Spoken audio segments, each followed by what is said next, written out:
Good morning, students. I welcome all of you on the YouTube channel of Government College Hardol. And today we will read a poem. The title of the poem is She Was a Phantom of Delight. That is written by William Wordsworth. And it is a romantic lyrical ballad about his wife, Mary Hutchinson. So usually the ballads are written in praise of someone's beauty, in praise of someone's brave deeds or someone's bravery और भी जो कुछ अच्छी चीज़ें होती हैं उनकी प्रशंसा में लिखे जाते हैं. ठीक है. So this particular poem is written as praise of Mary Hutchinson. मेरी हटचिंसन है वो विलियम वर्ड्सवर्थ की वाइफ थी. ठीक है. So this poem was written in 1803 में इसको लिखा गया था और 1807 इसको पब्लिश करवाया गया था. ठीक है. And this poem contain 30 lines and it is divided in 3 stanzas and each stanza contain 10 lines. तो कुल मिला के ये 30 लाइन हो गई, 3 स्टेंजा और 10 लाइन. ठीक है. So this is a little introduction about the poem.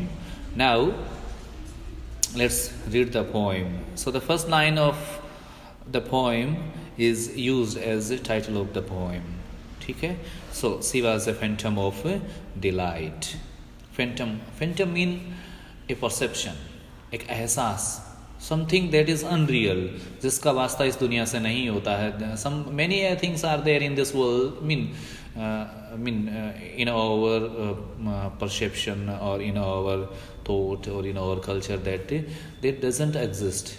उनका कोई अस्तित्व नहीं है, फिजिकली उनका कोई अस्तित्व नहीं है, but that is only A perception. उनका सिर्फ एहसास किया जा सकता है, उनको महसूस किया जा सकता है, लेकिन वास्तविक रूप से ऐसी चीज़ें कुछ होती नहीं हैं जिसमें हम देखते हैं रूहों की बात करें या फिर फरिश्तों की बात करें या फिर आत्मा की बात करें या फिर किसकी बात करें, भूत प्रेत की बात करें. ठीक है. चलो उसको हम भूत प्रेत के बारे में नहीं जा रहे हैं, लेकिन here we just want to new the word phantom. मतलब ये एक एहसास है और something that is unreal.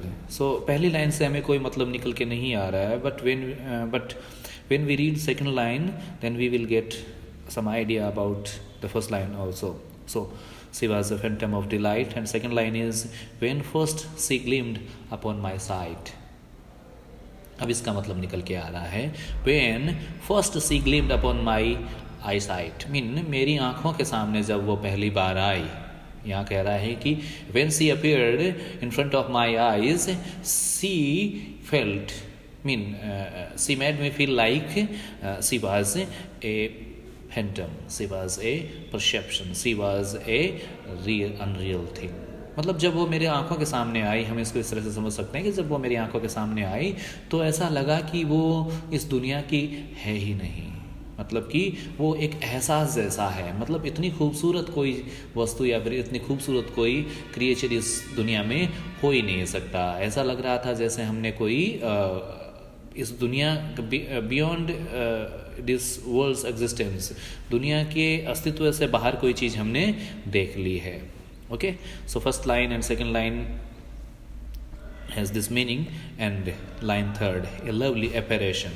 Apparition is also same thing like phantom, एक दृश्य की बात कर रहा है, एक सीन की बात कर रहा है, but the scene doesn't exist for a long time. Apparition. ठीक है. परसेप्शन और वो एहसास अनरियल थी वाली बात यहीं कर रहा है. A lovely apparition sent to be a moment's ornament. Moment's ornament का मतलब होता है उस क्षण को खूबसूरत बनाने के लिए. मतलब कि ये जो वो एक एपरेशन या फिर वो एक फैंटम ऐसी थी जो कि किस लिए भेजी गई थी, मेरे उस क्षण को खूबसूरत बनाने के लिए भेजी गई थी. मतलब कि हम कहते हैं ना किसी को कि उसे मैंने देखा तो मेरा वो पर्टिकुलर पल था, वो क्या हो गया था, संवर गया था. तो आखिर में ये भी यही कहना चाहता है कि when I saw her it seems that she was sent only to make the moments ornament mean to make that particular moment very beautiful. मैंने जब उसको देखा था उस क्षण को बहुत खूबसूरत बनाने के लिए उसको भेजा गया था। That she came just like that she has something और she is something out of the human world, मतलब कि इंसानों के अस्तित्व से या फिर इंसानों का जो ये हम जो दुनिया देख रहे हैं उससे बाहर की कोई चीज़ उसने वो मेरे सामने आ गई थी। That's the fifth line. Her eyes as stars of twilight fair. Her eyes were so beautiful, or her eyes were so fair that it seems like she is a star of twilight. गोधूली के समय में जो तारे चमकते हैं वो कितने सफ़ेद और कितने सुंदर दिखते हैं, उतनी ही सुंदर क्या है मुझे उसकी आंखें दिखाई दी थी। So here he is comparing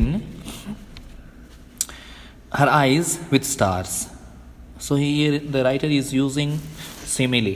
उसने simile का प्रयोग किया है as a star of twilight fair. Okay. Next line, like twilights. तो यहाँ फिर से like का प्रयोग किया गया है, like twilights to her dusky hair. और गोधूली के जैसे ही उसके जो हेयर थे वो डार्क थे, उसके जो डार्क डस्की हेयर थे वो भी कैसे दिख रहे थे, गोधूली के जैसे दिख रहे थे। ठीक है। So here the writer is using two similes, as star of twilight fair her eyes, okay, and like twilight her dusky hair too. ठीक है। तो यहाँ दो सिमिली का प्रयोग किया गया है। But all thing else about her drawn and everything about her drawn from Maytime and the cheerful dawn. तो यहाँ दो चीज़ें हमें देखने को मिलती हैं कि everything was just like may time. May time का मतलब होता है खुशी का टाइम, बसंत का टाइम, या फिर किसका टाइम, सुबह चीयरफुल मॉर्निंग का समय जो होता है, डॉन का टाइम जो होता है, उसके बारे में कह रहा है। लेकिन देखो यहाँ एक word about her drawn, drawn का मतलब यहाँ एक हम दूसरा ले सकते हैं, about her creation, as if God had spend enough time to make her, as if God has spent too much time to draw her beauty separately. ठीक है। जिस तरह से कहते हैं ना कि कुदरत ने बनाया होगा तुझे फुर्सत से, कुदरत ने बनाया होगा फुर्सत से तुझे मेरे यार। ठीक है। तो उसी तरह से ये कहने की कोशिश कर रहा है कि कुदरत ने तुम्हें काफ़ी खूबसूरत बनाया है। And it may be she was made in Maytime and in cheerful dawn, a dancing shape. She was like a dancing shape, an image gay. So here the writer is using metaphor. She is not comparing. उसने थोप दिया है इस बात पे कि she was just like a dancing shape, but a shape cannot dance. This is the dancing is the quality of a man, and image gay. Gay का मतलब खुश और इमेज का मतलब कोई मूर्ति या फिर कोई इमेज जो आप समझो। ठीक है। So an image cannot be gay. Okay. So here the writer is using personification. A shape cannot dance and a image cannot be gay. Okay. So the writer is using personification in this line, two personification in a line, to haunt, to startle and waylay. And this was enough. This dancing shape and image gay was enough, worth pursuing, or she was continuously pursuing it my dreams. Maybe the writer is saying to startle and waylay.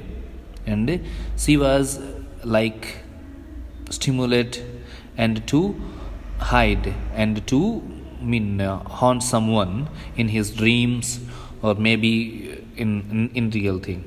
ठीक है।